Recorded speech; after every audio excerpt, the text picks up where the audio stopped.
Ayan. Pasok na naman po tayo mga lods.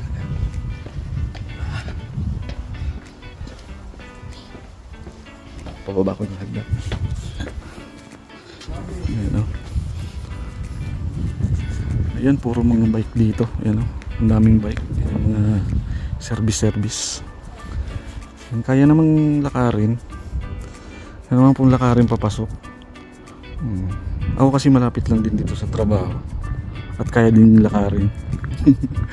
Pero dahil ano, mas mapabilis, ayan, babike kami.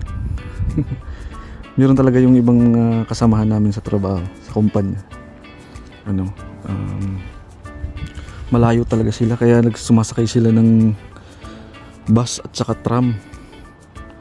So ayan, medyo hassle din sa kanila kasi may time lang, yung may oras yung biyahe ng tram saka ng bus. Minsan kapag ano, uwian na, late na kami nakakauwi, lalo na pag gabi, wala nang masakyan. Ayan, so napipilitan silang mag ano, yung Uber o kaya Bolt, yung ano na dito, yung sa application. So ayan, kami swerte pa dito kasi ano, malapit lang. Pero meron din kami bike kahit pa paano, medyo makapag gala-gala. Saka para mas mabilis. Ayan mga lods. Dito lang namin yan ilalagay sa may bakuran yung bike. Dito. Ayan yung bahay namin.